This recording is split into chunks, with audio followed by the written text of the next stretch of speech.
How many of you own a Super Nintendo, a Mega Drive, a Master System, a Nintendo 64, a Sega Saturn, a Dreamcast, a PlayStation 1, 2, or 3? How many of you guys collect games from that era? How many of you buy these sorts of games to put on your store because you resell them afterwards? How many of you are still playing those games as well from the 90s, the early 2000s and beyond? How many of you actually go back and replay these old games, these old classics that we all love? Super Mario, the Sega, the Sonics, Street Fighter, Mortal Kombat, Lemmings. All these classic games that we all remember from the 90s and are timeless. People still play these games today. They still play, whether it be on those original consoles or whether they emulate them on PC or a Raspberry Pi or whatever they do with them. There's so many people out there still playing these games. In the Pokemon era as well, you have a massive sort of industry behind ROM hacks and people making their own Pokemon games from the Pokemon Emerald sprites or the assets within that game, and also creating their own as well. But retro gaming is dead. I think the concept of retro gaming is dead. I mean, unfortunately, it seems that we're reaching the end of an era when it comes to gaming, video games, collecting games, and all that sort of stuff. And the reason why I asked you all those questions at the beginning is because we all remember those games, those periods of time, those consoles when they came out. We all remember the hype around them, and we all fondly carry those memories forward into today, where there's millions of people out there that collect old games, they buy old games, put them on a shelf, they play them again, or whatever it might be. But there's an entire industry around collecting old games and buying old games.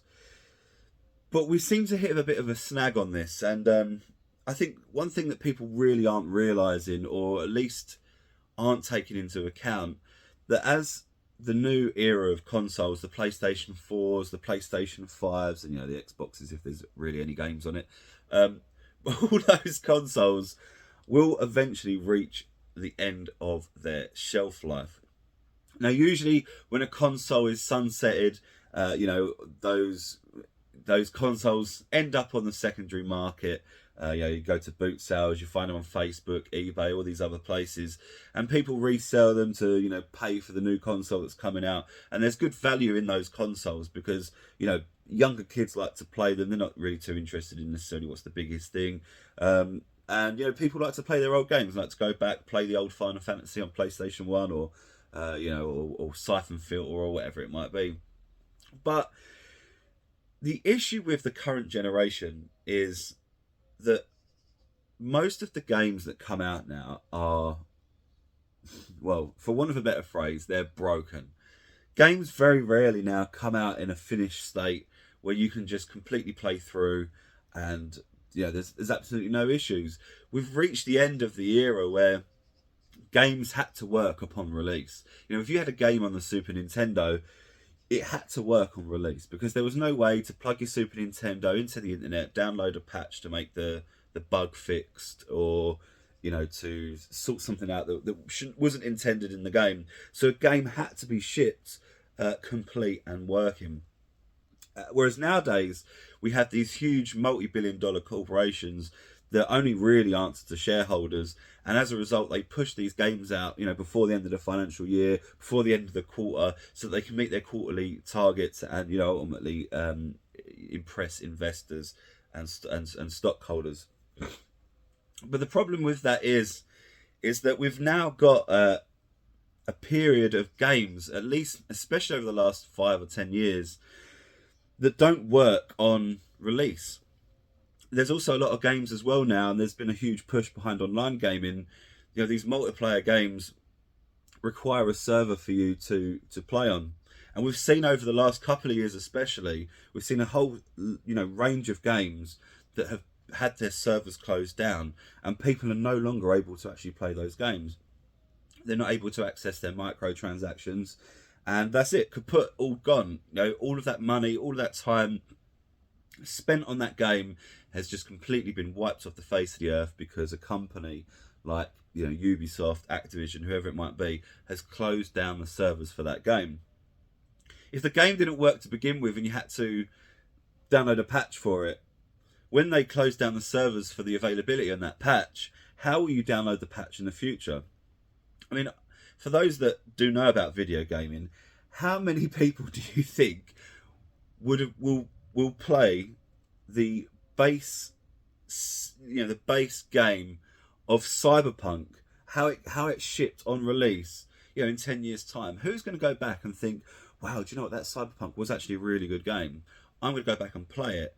They go to download it, they put the disc in, and, you know, there's no way to download the new patch or the day one patch, and the game was broken. It was so bad, literally to the point I spent 50 quid on that game the day it came out, and I've never played it because the first hour or so that I tried to play it was just so bad. You know, the graphics were just meshing everywhere, missing textures, characters with their heads turned around the wrong way, and, you know, turning upside down, and all this weird stuff.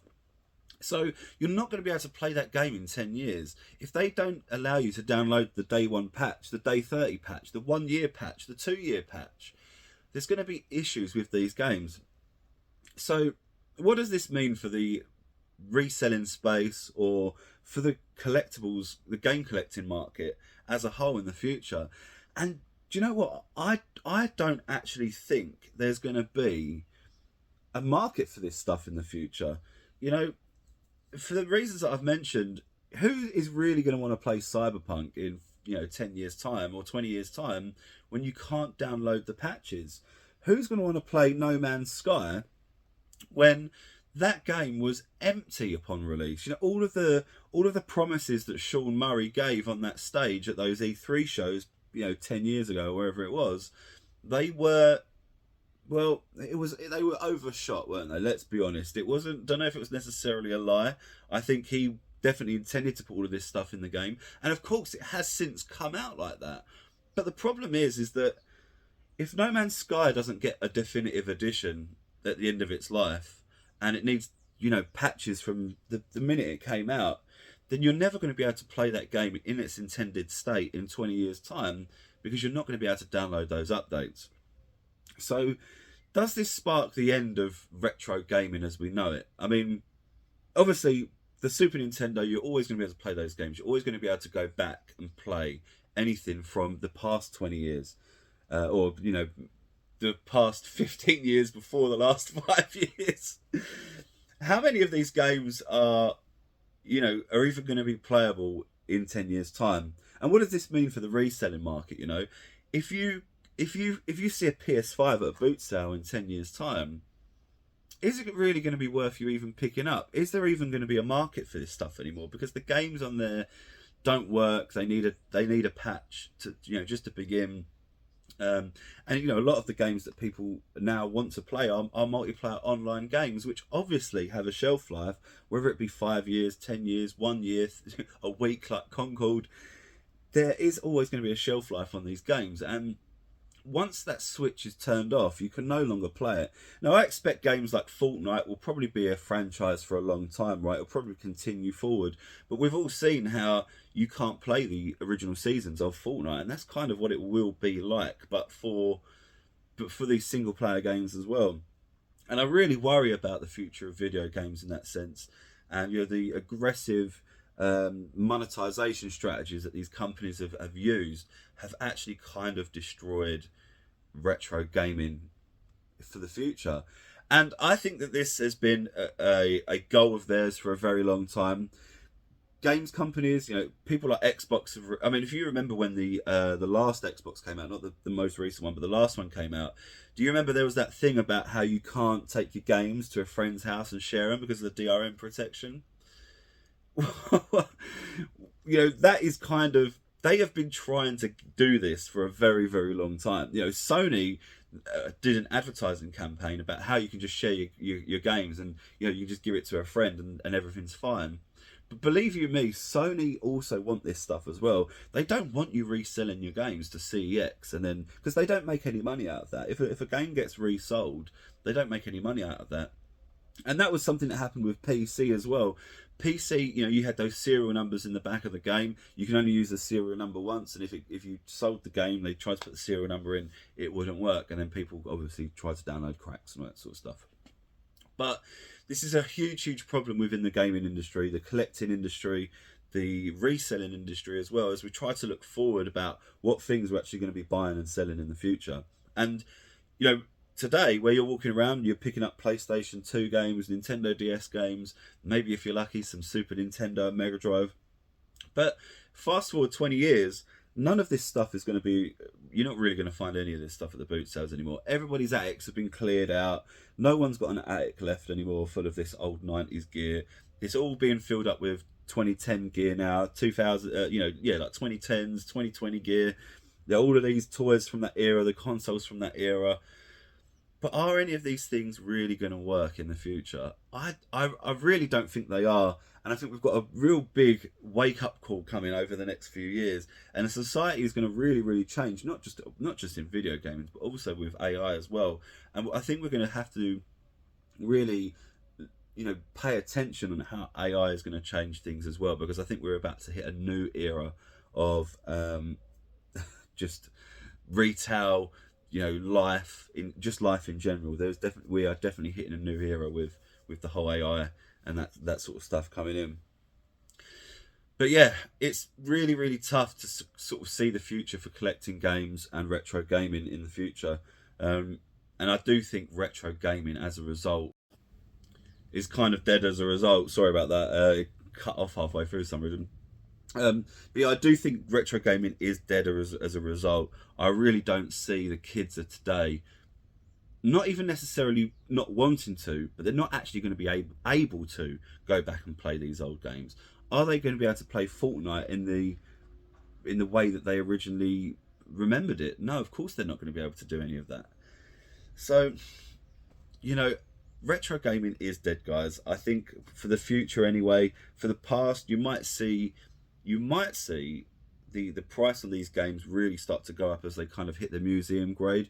But personally, I really think that retro gaming as a whole will start to decline especially after my generation, and the actual want to go and find any of this stuff will decline as well, because everybody wants the new thing, everybody wants to push forward. You know, people are buying PS5 Pros to play PS5 games better. Why? There's nothing out on it.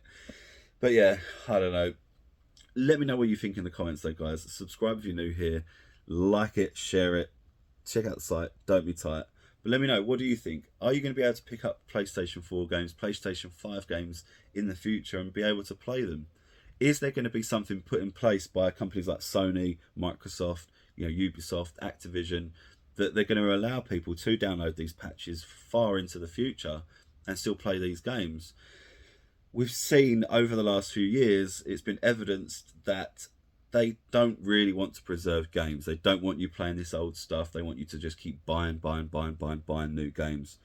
So I think it's actually up to us as gamers to push back on that and try and motivate people, to get people into this space where we don't want to buy day one broken games anymore. You know, if Cyberpunk comes, don't stop pre-ordering games, stop buying games until we know that they work.